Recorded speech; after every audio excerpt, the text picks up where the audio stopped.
अस्सलाम वालेकुम dear students. आज सेमीकंडक्टर डिवाइसेस इस चैप्टर का अपना सेकंड लेक्चर है।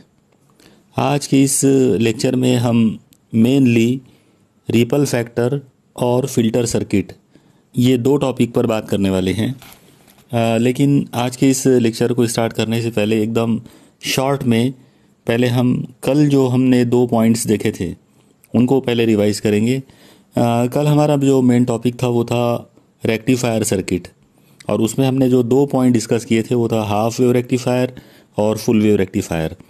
आप लोग देखिए, जो हाफ वेव रेक्टिफायर है तो उसे तैयार करने के लिए हम लोगों ने ये वाला सर्किट डायग्राम यूज़ किए थे। इस सर्किट डायग्राम में एक डायोड को इस्तेमाल किया गया था, और ये जो एक डायोड है ये इलेक्ट्रिक करंट को एक पर्टिकुलर हालत में जो है वो आगे जाने देता है।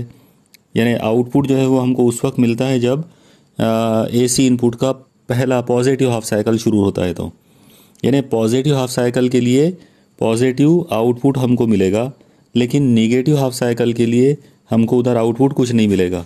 ओके, तो ये सर्किट था नीम मौजी रासगर का हाफ वेव रेक्टिफायर का। और फिर इसको हम लोगों ने इस वेव फॉर्म से भी समझे थे। आप देखो इस डायग्राम में ऊपर वाली जो वेव है वो इनपुट वोल्टेज की है और नीचे वाली वेव आउटपुट वोल्टेज की। इस वेव डायग्राम के अंदर एक चीज़ क्लियर हो रही है कि एसी इनपुट का पहला हिस्सा जब पॉजिटिव होता है उस वक्त आउटपुट जो है वो भी हमको पॉजिटिव मिलता, लेकिन जब एसी इनपुट का दूसरा हिस्सा नेगेटिव होता है तो उस वक्त हमको आउटपुट के अंदर कुछ भी नहीं मिलता है। ओके, फिर हमको एसी इनपुट के पॉजिटिव पार्ट के लिए फिर पॉजिटिव आउटपुट मिलता है, लेकिन एसी इनपुट के नेगेटिव हाफ साइकिल के लिए हमको यहाँ पर कुछ भी नहीं मिलता है, मतलब आउटपुट जो है वो कुछ नहीं मिलेगा। तो इससे एक चीज़ ये क्लियर हो जाती कि ये जो सर्किट है ये आधी वेव को रेक्टिफाई करता है और आधी वेव को रोक देता है, इसीलिए हमने इसका नाम हाफ वेव रेक्टिफायर रखा था। इसके बाद फिर हमने अगला जो टॉपिक देखा था कल वो था फुल वेव रेक्टिफायर का। उसका जो सर्किट डायग्राम हमने यूज़ किए थे वो कुछ इस तरह से था। इस सर्किट डायग्राम में हमने दो डायोड इस्तेमाल किए थे, D1 और D2, और ये चीज़ हमने देखा था कि ये दोनों जो डायोड हैं ये साइमल्टेनियसली एक साथ जो है करंट को नहीं गुजारते। जब D1 फॉरवर्ड बायस होता है तो उस वक्त D2 जो है वो रिवर्स बायस हो जाता, और जब D2 जो है वो फॉरवर्ड बायस होता है तो D1 जो है वो रिवर्स बायस हो जाता, और जो भी डायोड फॉरवर्ड बायस होता है वो इलेक्ट्रिक करंट को आगे बढ़ाता और उसकी वजह से आउटपुट मिलता। मतलब इस पर्टिकुलर सर्किट में हमको एक मर्तबा D1 की वजह से आउटपुट मिलता है और अगली मर्तबा D2 की वजह से आउटपुट मिलता है, और इस तरह से पॉजिटिव और नेगेटिव दोनों हाफ साइकिल के लिए, मतलब एसी इनपुट के पॉजिटिव और नेगेटिव दोनों हाफ साइकिल के लिए हमको डीसी आउटपुट जो है वो मिलता है। इसलिए हमने इसका नाम रखा था कामिल मौजी रासगर या फुल वेव रेक्टिफायर। इसका जो सर्किट डायग्राम, इसका जो वेव फॉर्म था वो कुछ इस तरह से था। अब यहाँ पर आप इस वेव फॉर्म के अंदर अगर आप इस तरह से इसको देखें कि ये इनपुट वेव फॉर्म जो है इसका पहला हाफ साइकिल जो है वो पॉजिटिव है। ओके, तो पॉजिटिव हाफ साइकिल के टाइम पर D1 जो डायोड है वो कंडक्ट होगा और उसकी वजह से हमको आउटपुट जो मिलेगा वो पॉजिटिव वोल्टेज मिलेगा। ओके, फिर इसके बाद जब एसी इनपुट का दूसरा हिस्सा जब नेगेटिव चलता है तो उस दौरान D1 की वजह से कुछ नहीं मिलता। ओके, लेकिन उस टाइम पे D2 जो है वो फॉरवर्ड बायस हो जाता और वो फिर हमको वो फिर हमको DC आउटपुट जो है वो देता है। इसका मतलब यहाँ पर हमको फिर पॉजिटिव वोल्टेज मिलेगा। ओके, तो पॉजिटिव हाफ साइकिल के लिए भी पॉजिटिव और नेगेटिव हाफ साइकिल के लिए भी पॉजिटिव आउटपुट जो है वो हमको मिला है। तो ऐसी ही चीज़ आगे भी कंटिन्यू होगी। मतलब अगर तीसरा हाफ साइकिल पॉजिटिव होता है इनपुट का तो हमको फिर से आउटपुट जो है वो पॉजिटिव मिलेगा, और अगर चौथा हाफ साइकिल जो है वो निगेटिव अगर होता है इनपुट का तो भी हमको आउटपुट जो है वो पॉजिटिव मिलेगा। मतलब ये हुआ कि इनपुट प्लस और माइनस के दरमियान फ्लक्चुएट होते रहेगा, लेकिन आउटपुट जो है वो कंटिन्यू पॉजिटिव ही मिलना है। ओके, तो ये था हमारा फुल वेव रेक्टिफायर, क्योंकि ये एक ऐसा रेक्टिफायर था जो कंटिन्यू, मतलब पॉजिटिव और निगेटिव दोनों हाफ साइकिल के लिए जिसने आउटपुट हमको देना है। ओके, इसीलिए इसका नाम फुल वेव रेक्टिफायर था। ओके, तो यहाँ तक हम लोगों ने कल देख लिया था। अब हमको आज इसी के आगे का पार्ट जो है वो देखना है। अब यहाँ आप लोग कुछ चीज़ों को पहले समझ लो, फिर आज का जो टॉपिक है हमारा मेन वो आपको समझ में आ जाएगा। आप देखो अगर मैं यहाँ पर इस जगह पर अगर मैं एक AC इनपुट अगर बनाना चाहूँ तो AC इनपुट मुझे ये इस तरह से बनाना पड़ेगा, इस अंदाज में पॉजिटिव निगेटिव ऐसे उसके हाफ साइकिल चलते रहेंगे। ओके, और अगर मैं यहाँ पर आउटपुट अगर बनाना चाहूँ तो आउटपुट अगर मुझे फुल वेव रेक्टिफायर का बनाना है तो पॉजिटिव के लिए पॉजिटिव, फिर नेगेटिव के लिए भी पॉजिटिव, फिर पॉजिटिव के लिए पॉजिटिव, फिर नेगेटिव के लिए भी पॉजिटिव, यानी हर मर्तबा हमको पॉजिटिव मिला है। अब यहाँ पर अगर आप गौर करो तो रियल में अगर सोचा जाए कि क्या आउटपुट जो हमको मिला तो क्या वो प्योरली DC मिला है, तो अगर रफली अगर जवाब दिया जाए तो ऐसा लग रहा है कि क्योंकि हर हाफ साइकिल जो है वो पॉजिटिव हाफ साइकिल के रूप में हमको मिला DC आउटपुट के अंदर, इसका मतलब वो DC है, लेकिन वो कम्प्लीटली DC नहीं है। कम्प्लीटली DC का जो वेव फॉर्म है वो मैं यहाँ बना के बताता हूँ। कम्प्लीटली DC का वेव फॉर्म ये ऐसा होता है, स्ट्रेट लाइन, पूरा पॉजिटिव, शुरू से लेकर आखिर तक पूरा पॉजिटिव, उसमें कोई फ्लक्चुएशन नहीं होना चाहिए। मतलब यहाँ पर जैसे ये आप देख रहे हो कि ये इस तरह से ऊपर से नीचे तक जा रहा है, फिर ऊपर से नीचे, फिर ऊपर से नीचे, यानी उसकी वैल्यू जो है वो 0 से ऊपर बढ़ रही है, फिर वापस 0 पे आ रही है, फिर बढ़ रही है, फिर वापस 0 पे आ रही है, सिर्फ निगेटिव नहीं हो रही है। ओके, पहले AC इनपुट के अंदर वो निगेटिव हो रही थी, लेकिन यहाँ पर वो निगेटिव नहीं हो रही है, यहाँ पर वो सिर्फ पॉजिटिव है, लेकिन वो एक जैसी नहीं है, बल्कि उसके अंदर तब्दीली आ रही है। उसकी वैल्यू जो है वो 0 से लेकर मैक्सिमम तक बढ़ रही है, फिर मैक्सिमम से वापस 0 पे आ रही है, फिर 0 से मैक्सिमम, फिर मैक्सिमम से 0, इस तरह से उसका फ्लक्चुएशन चल रहा है। मतलब वो कांस्टेंट नहीं है। अगर हम उसको गौर से अगर देखें तो वो हमको ऐसी नज़र नहीं आ रही है, यानी स्ट्रेट लाइन वाला कर्व हमको नहीं मिला। तो इसका मतलब ये हुआ कि जो DC आउटपुट है, यानी ये जो आउटपुट हमारे पास है, ये आउटपुट DC कहने के लिए वो DC है, लेकिन फिर भी वो मुकम्मल तौर पर या प्योरली वो DC नहीं है। उसमें कहीं ना कहीं कुछ ना कुछ AC का कंपोनेंट मौजूद है, उसके अंदर AC जैसा उसके अंदर कोई उसकी नोयत मौजूद है, यानी उसमें चेंजेस आ रहे हैं। ओके, तो अब ये जो चेंजेस हैं, इन चेंजेस को अगर हमको गायब करके अगर वो वेव फॉर्म अगर हम ऐसा बना पाते हैं स्ट्रेट लाइन जैसा, तो वो फिर हमारा प्योरली DC होगा। मतलब यहाँ पर आप याद रखो कि ये जो वेव फॉर्म है ये होगा प्योरली DC का। ओके, तो अब हमको जो आउटपुट हमको मिला फुल वेव रेक्टिफायर का, उस फुल वेव रेक्टिफायर के आउटपुट में से AC वाला कंपोनेंट निकालना है और उसको स्ट्रेट लाइन बनाकर उसको प्योरली DC में कन्वर्ट करना है। ये काम करने के लिए हम एक बहुत ही स्पेशल सर्किट यूज़ करते हैं जिसका नाम है फ़िल्टर सर्किट। फ़िल्टर सर्किट का काम रहेगा फ़िल्टर करना, AC कंपोनेंट को निकाल देना।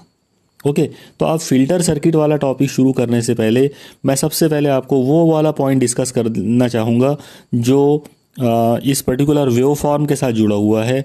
आप याद रखो कि जब हम बात करते हैं फुल वेव रेक्टिफायर की, तो फुल वेव रेक्टिफायर के अंदर जो आउटपुट जो होता है वो कुछ इस तरह से है, जैसे कि अभी आपके सामने वो नज़र आ रहा है।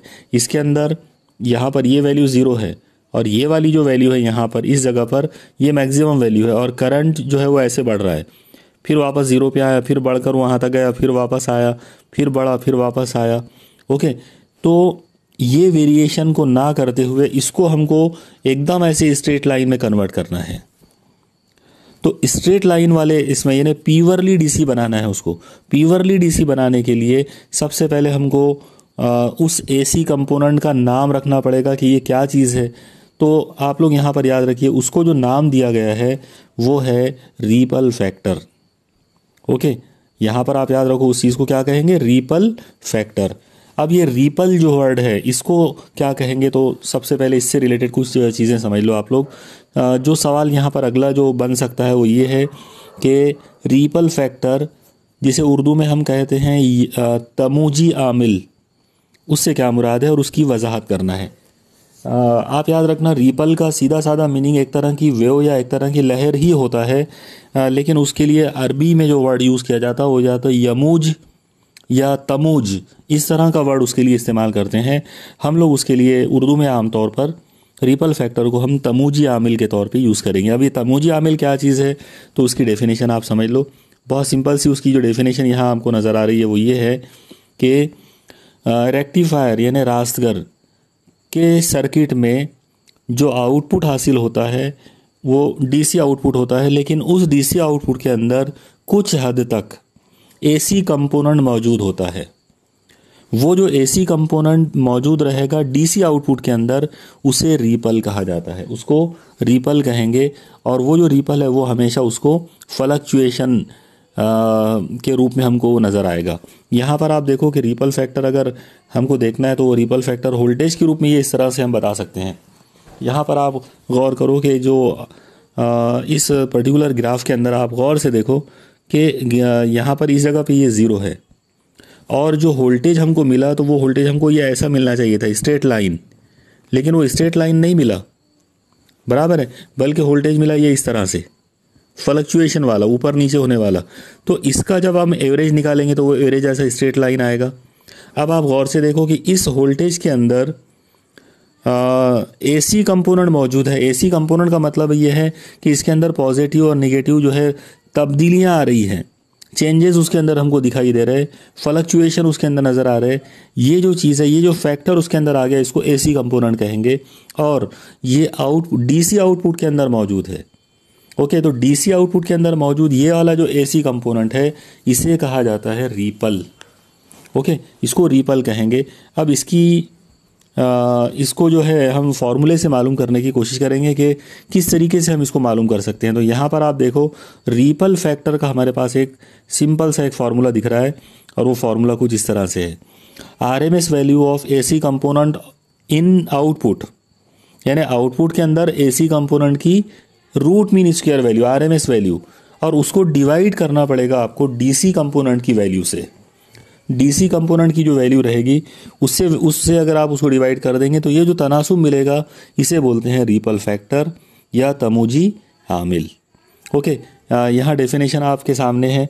रिपल फैक्टर की डेफिनेशन कुछ इस तरह से हम उसको बोल सकते हैं कि रास्तगर के बरकी दौर में हासिल होने वाले डीसी आउटपुट में मौजूद एसी कंपोनेंट की आरएमएस वैल्यू और डीसी कंपोनेंट की वैल्यू यानी उसकी कीमत, इन दो लोगों का जो तनासुब है वो मुस्तकिल रहेगा, और उसे हम कहते हैं रिपल फैक्टर। ओके, तो ये एक रिपल फैक्टर का कंसेप्ट, उसका वेव फॉर्म और उसका फॉर्मूला जो है वो आप लोग ध्यान में रखिए। ओके, अब हम चलते हैं कि रिपल फैक्टर को हम दूर कैसे करेंगे। तो रिपल फैक्टर को दूर करने से पहले यहाँ पर हम एक और छोटा सा एक सवाल हम पहले कवर कर लेंगे। वो सवाल ये वाला है, सवाल नंबर 5। कामिल मौजी राजगर की अहम खूबियाँ यानी एडवांटेजेस बयान कीजिए। आप देखिए, ये सवाल आपके क्वेश्चन बैंक में मौजूद है। क्वेश्चन बैंक में ये सवाल 2 नंबर के लिए पूछा गया है। ओके, आपको फुल वेव रेक्टिफायर की खूबियाँ बयान करना है, उसकी एडवांटेजेस बयान करना है। तो यहाँ पर आप देखो, कामिल मौजी राजगर जो होता है फुल वेव रेक्टिफायर, उसमें टोटल मिलाकर 3 अलग अलग खूबियाँ हैं। उसकी जो पहली खूबी है वो ये है कि ये एसी इनपुट के पॉजिटिव और नेगेटिव दोनों हाफ साइकिल को डीसी आउटपुट के अंदर तब्दील कर सकता है। यानी इसके अंदर रास्तगरी का जो अमल है वो सिर्फ पॉजिटिव हाफ साइकिल के लिए या नेगेटिव हाफ साइकिल के लिए नहीं होगा, बल्कि दोनों के लिए होगा, यानी दोनों को कन्वर्ट करेगा। तो ये इसकी एक बहुत बड़ी खूबी है। इससे पहले आप याद रखो कि हाफ वेव रेक्टिफायर के अंदर ये चीज़ मौजूद नहीं थी। हाफ वेव रेक्टिफायर सिर्फ पॉजिटिव हाफ साइकिल को रेक्टिफाई करता था, लेकिन full wave rectifier positive half cycle और नेगेटिव हाफ साइकिल दोनों को रेक्टिफाई करता है। तो ये इसकी एक बहुत बड़ी खूबी है। ओके, अगला जो पॉइंट आपको ध्यान में रखना है वो ये है कि फुल वेव रेक्टिफायर जो है इसकी इफ़िशियंसी जो होती है, यानी कारकर्दगी या काम करने का समझ लो सही ढंग से काम करने का जो तरीका है, जिसे आमतौर पर कारकर्दगी या इफ़िशियंसी कहेंगे, तो इफ़िशियंसी जो है वो इसकी बहुत अच्छी होती है हाफ वेव रेक्टिफायर के मुकाबले में। ओके, यहाँ पर मैं आपको याद दिला दूँ या आप इस चीज़ को नोट कर सकते हैं कि जो हाफ वेव रेक्टिफायर है उसकी जो उसके लिए जो इफ़िशियंसी जो है वो आम तौर पर 42% होती है। यानी अगर आपने उसको 100 वोल्ट इनपुट दिए तो वो आपको 100 वोल्ट में से सिर्फ 42 वोल्टेज डीसी जो है वो प्रोड्यूस करेगा। इसका मतलब ये हुआ कि 42% उसकी इफ़िशियंसी है। लेकिन जब हम बात करते हैं फुल वेव रेक्टिफायर की तो उसकी इफ़िशियंसी तकरीबन 84% होती है। यानी हाफ वेव रेक्टिफायर से इसकी इफ़िशियंसी दुगनी होगी। ओके, तो ये थोड़ा सा आप इस चीज़ को भी याद रखो कि फुल वेव रेक्टिफायर की इफ़िशियंसी बहुत अच्छी होती है हाफ वेव रेक्टिफायर के मुकाबले में। ओके, इसके बाद तीसरा और आखिरी जो पॉइंट है यहाँ पर वो ये है कि फुल वेव रेक्टिफायर का जो आउटपुट होता है उसमें रिपल फैक्टर बहुत कम होता। ओके, उसमें रिपल फैक्टर की जो वैल्यू है वो बहुत कम होती है, जबकि जो हमारा हाफ वेव रेक्टिफायर होता है तो उसमें रिपल फैक्टर जो है वो काफ़ी ज़्यादा होता है। तो इस तरीके से ये 3 अलग अलग खूबियाँ जो है ये आप याद रखो, ये 3 खूबियाँ हैं फुल वेव रेक्टिफायर के अंदर जो कि हाफ वेव रेक्टिफायर में मौजूद नहीं है। ओके, यहाँ पर एक और चीज़ मैं आपको बता दूं कि भले ही क्वेश्चन बैंक में ये सवाल इस तरह से पूछा गया है, लेकिन यही वाला सवाल आपसे एग्ज़ाम में इसको बदल कर भी पूछा जा सकता है। एग्ज़ाम में ये सवाल ऐसा भी आ सकता कि कामिल मौजिर असगर और नीम मौजिर असगर के दरमियान फ़र्क बयान कीजिए।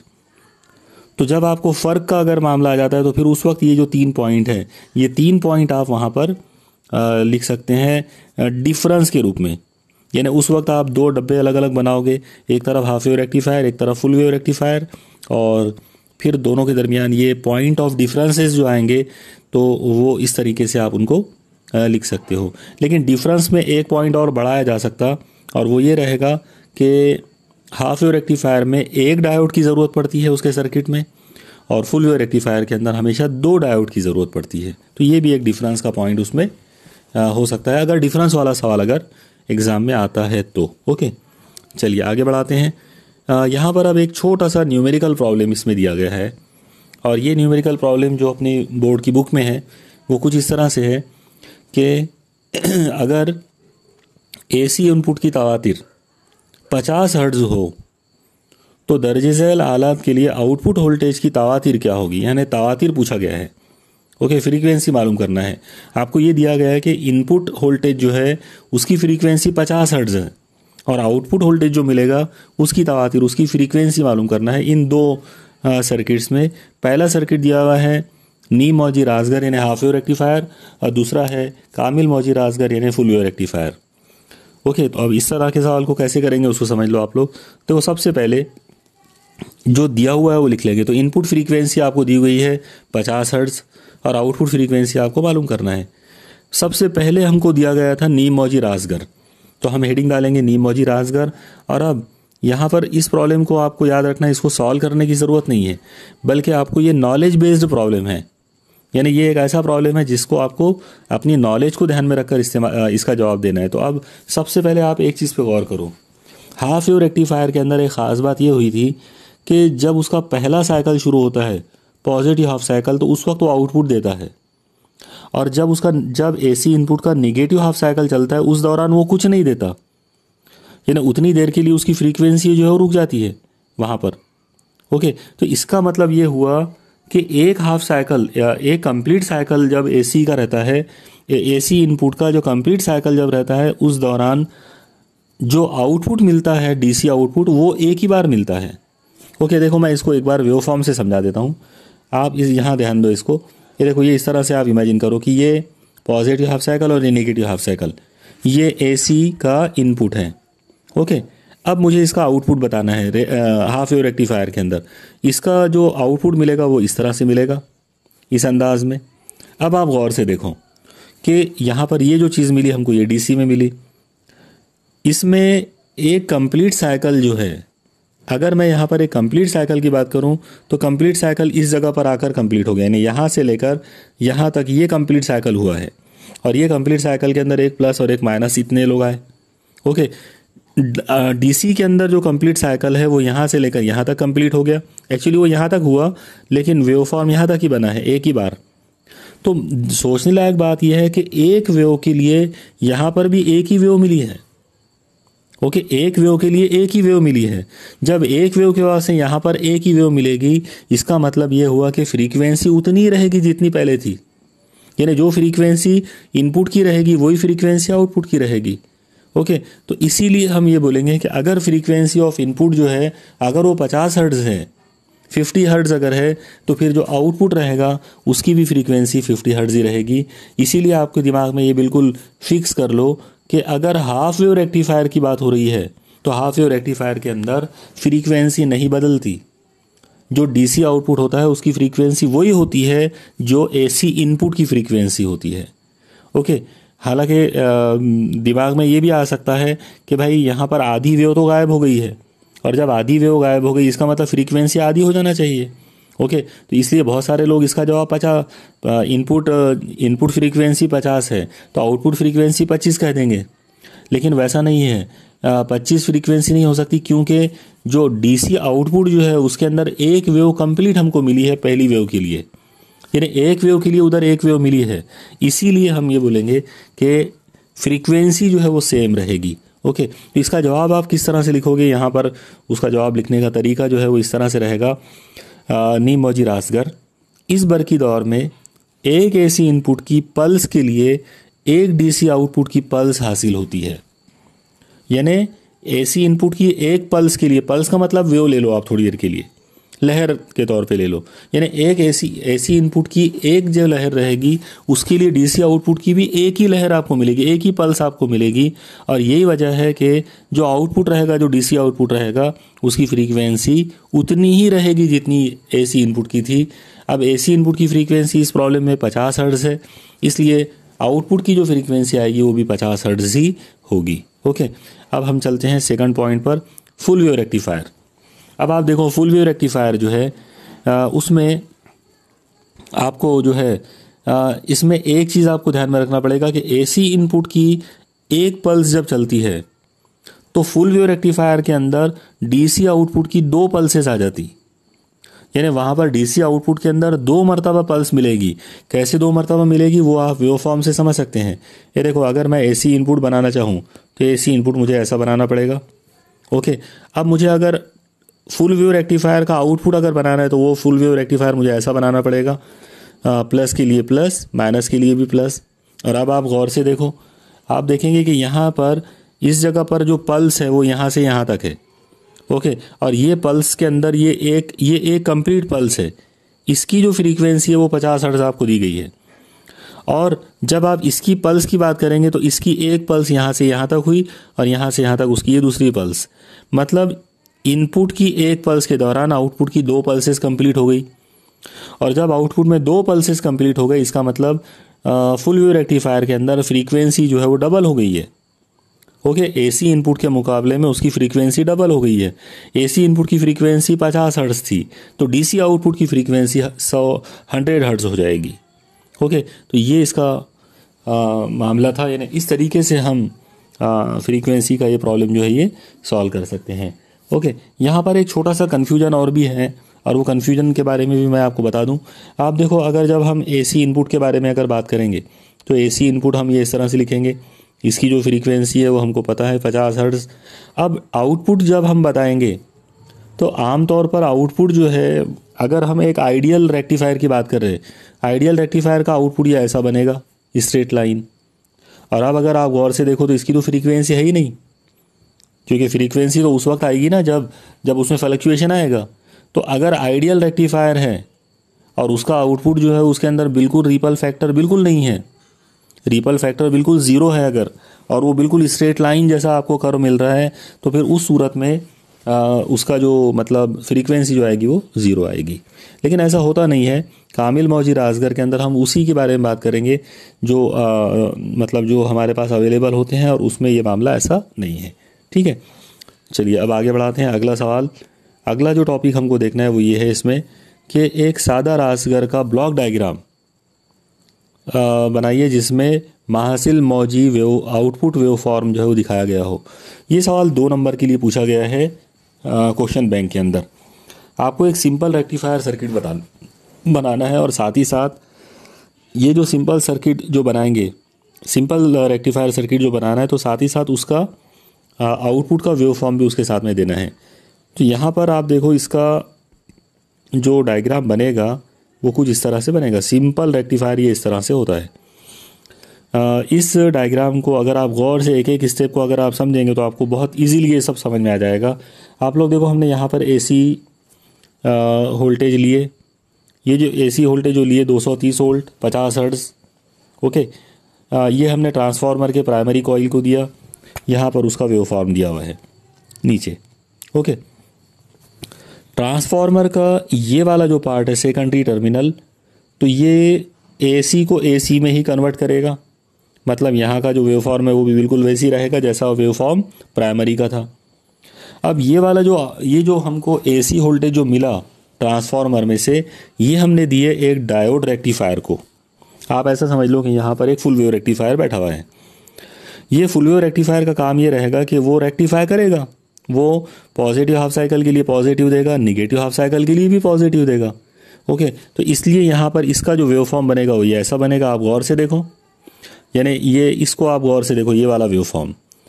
इसमें सबसे मेन जो बात है, अगर आप बराबर गौर करो एक एक चीज़ पर, तो यहाँ पर आप इस वेव फॉर्म को देखो और ये वाले वेव फॉर्म को देखो। ये वही वाला वेव फॉर्म है जो फुल वेव रेक्टिफायर में हमने अभी ऊपर डिस्कस किए थे, ओके। प्लस के लिए प्लस मिलता है, नेगेटिव के लिए भी प्लस मिलता है, फिर प्लस के लिए प्लस, फिर नेगेटिव के लिए प्लस, और इस तरह से प्लस प्लस ऐसे एक के बाद एक आते जाएंगे।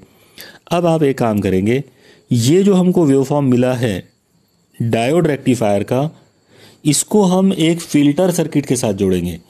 अब बेसिकली ये फ़िल्टर सर्किट क्या होता है तो वो हम लोग अभी इंशाल्लाह देखेंगे, लेकिन अभी फ़िलहाल आप इतना समझ लो कि फ़िल्टर सर्किट का काम होगा इसमें से रिपल फैक्टर को निकालना, इसमें से एसी कंपोनेंट को निकालने का काम करना। फ़िल्टर जो होता है वो यूँ समझ लो कि मिलावट को निकालने के लिए जो इस्तेमाल करते हैं उससे फ़िल्टर कहेंगे।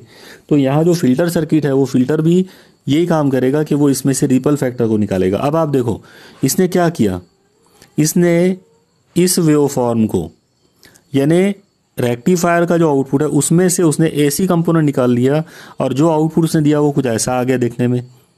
अब आप गौर से देखो, ये ऑलमोस्ट स्ट्रेट लाइन है, ओके। यानी ये काफ़ी हद तक स्ट्रेट लाइन जैसा है, लेकिन पूरी तरह स्ट्रेट लाइन नहीं है, ओके। यानी इसमें भी हल्का हल्का कहीं तो भी थोड़ा बहुत इसके अंदर रिपल फैक्टर हमको दिख रहा है, हल्का सा उसमें वेव नेचर जैसा नज़र आ रहा है, यानी कुछ तो भी उसमें लहर वाली बात हमको दिख रही है, वो स्ट्रेट लाइन नहीं है पूरा। तो अब हम क्या करेंगे कि इसको यानी ये जो आउटपुट हमको मिला ये हम देंगे एक वोल्टेज रेगुलेटर को। ये जो वोल्टेज रेगुलेटर जो होता है तो ये आमतौर पर जिसको हम स्टेबलाइज़र वगैरह भी बोल सकते हैं, तो ये रेगुलेटर का काम ये है कि वो बचा हुआ जो एसी कंपोनेंट है थोड़ा बहुत उसको भी रिमूव करना, और जब वो उसको रिमूव करेगा तो वो फिर हमको ये वाला आउटपुट देगा। और ये जो आउटपुट आपके सामने दिख रहा है, इस आउटपुट के अंदर अब आप गौर से देखो, इस आउटपुट के अंदर आपको हल्का सा भी फ्लक्चुएशन नज़र नहीं आएगा कंप्लीटली, मतलब टोटली जो डीसी है, प्योर डीसी जिसको बोलेंगे, वो हमको यहाँ पर मिल गया, ओके। तो इस तरीके से हमने ये देखा कि एक सिंपल रेक्टिफायर सर्किट जो होता है वो डायोड रेक्टिफायर के साथ में फ़िल्टर को ऐड करके मिलता है, और फिल्टर के बाद वोल्टेज रेगुलेटर को ऐड करके मिलता है, और वोल्टेज रेगुलेटर ऐड करने के बाद उसके बाद जो आउटपुट हमको मिलेगा यहाँ लोड रेजिस्टेंस के अक्रॉस में, यानी लोड मज़ाहमत जो होती है उसके अक्रॉस में जो हमको जो वोल्टेज मिलेगा, जो आउटपुट हमको मिलेगा, वो हमको बिल्कुल स्ट्रेट लाइन मिलेगा, ओके। तो इस तरीके से हम यहाँ पर एसी सर्किट जो यहाँ पर हम जो एसी इनपुट जो था उसको हमने डीसी आउटपुट में कन्वर्ट किया, ओके। डीसी आउटपुट में कन्वर्ट किया, और वो भी वो डीसी के अंदर जो प्योरली डीसी है, जिसके अंदर एसी कंपोनेंट बिल्कुल भी नहीं है, जिसमें रिपल फैक्टर पूरी तरह से जो है वो निकाल दिया गया है, ओके। तो इस तरीके से आप यहाँ पर ये जो वेव फॉर्म जो दिए गए हैं ABCD करके, इनको आप बहुत अच्छे से जो है गौर करो, इनको बहुत अच्छे से अपने दिमाग में फिट करो कि किस तरीके से हमको कौन सी स्टेज में क्या क्या मिला है। एक बार फिर से मैं यहाँ रिपीट कर दूँ, आप देखो सबसे पहले एसी मेंस का वेव फॉर्म ये वाला है, फिर ये ट्रांसफार्मर के सेकेंडरी के अंदर हमको ये वेव फॉर्म मिला एसी वाला, ये हमने दिए एक रेक्टिफायर को, रेक्टिफायर ने प्लस के लिए प्लस दिया और माइनस के लिए प्लस दिया, और इस तरीके से हमको रेक्टिफायर के अंदर ये वाला वेवफॉर्म मिल गया। इस वेवफॉर्म के अंदर हमने देखा कि है तो डीसी, मगर इसके अंदर एसी कंपोनेंट मौजूद है, यानी रिपल फैक्टर मौजूद है। उस रिपल फैक्टर को दूर करने के लिए हमने फ़िल्टर लगा दिए। फ़िल्टर ने इस वेवफॉर्म को सीधा कर दिया, ऑलमोस्ट सीधा कर दिया, भले ही पूरी तरह सीधा नहीं किया लेकिन तकरीबन सीधा कर दिया। उसमें से एसी जो पार्ट था वो बहुत हद तक निकाल दिया। ओके, अब हल्का सा उसके अंदर एसी कंपोनेंट है, यानी हल्का सा वो लहर जैसी चीज़ उसमें नज़र आ रही है। तो हम ये करेंगे कि ये वाला आउटपुट हम दे देंगे वोल्टेज रेगुलेटर को। वोल्टेज रेगुलेटर जो है वो इसमें मौजूद वो जो एसी कंपोनेंट है छोटा सा, उसको भी वो निकाल देगा और फिर वो ये वाला पार्ट हमको देगा। और जैसा आप देख रहे हो कि ये प्योरली डीसी है। ओके, यानी ये वाला जो वेवफॉर्म है तो ये प्योरली डीसी है। डीसी यानी प्योर डीसी हमको आउटपुट इस तरह से मिल सकता है। ओके, तो ये था हमारा मतलब इस तरीके से हम एक सिंपल रेक्टिफायर सर्किट को यूज़ करके हम इसको कर सकते हैं। यहाँ पर उसकी पूरी डिटेल जो है वो दी गई है, जो मैंने अभी आपको एक्सप्लेन किया हूँ। ओके, एग्ज़ाम में यानी क्वेश्चन बैंक में ये सवाल सिर्फ इतना था कि ब्लॉक डायग्राम आपको सिर्फ बनाना था, उसकी डिटेल्स नहीं देना है। ओके, लेकिन ये ज़रूरी नहीं है कि क्वेश्चन बैंक में जैसे सवाल हों एग्ज़ाम में भी वैसे ही सवाल पूछे जाएँ। इसलिए आप ये ध्यान में रखिए कि आपको block diagram, simple rectifier circuit का ब्लॉक डायग्राम भी बनाना है, लेकिन साथ में डिटेल्स भी देना चाहिए। अगर डिटेल का सवाल अगर आता है तो आपको डिटेल्स भी उसमें देना पड़ेगा वेवफॉर्म के साथ में। ओके, यहाँ तक अब हमारा आज जो पार्ट है वो कंप्लीट हो गया। आज के इस लेक्चर के अंदर हम लोगों ने रिपल फैक्टर को दूर करने के जो रिपल फैक्टर जो है उसके बारे में उसका कंसेप्ट देखा, और फिर साथ ही साथ हमने सिंपल रेक्टिफायर सर्किट देखा कि किस तरीके से हम रिपल फैक्टर को दूर कर सकते हैं और प्योरली डीसी आउटपुट जो है वो हासिल कर सकते हैं। इंशाल्लाह अगला जो हमारा लेक्चर रहेगा वो इसके बारे में रहेगा, फ़िल्टर्स के बारे में, कि फ़िल्टर सर्किट कैसे होते हैं। और साथ ही साथ हम लोग अगले लेक्चर में अलग अलग टाइप के जो स्पेशल पर्पस डायोड होते हैं उनके बारे में भी हम बात करेंगे। तो चलिए ठीक है, जब तक आप स्टडी करते रहिए, इंशाल्लाह अब अगले लेक्चर में हमारी मुलाकात होगी। अल्लाह हाफिज़।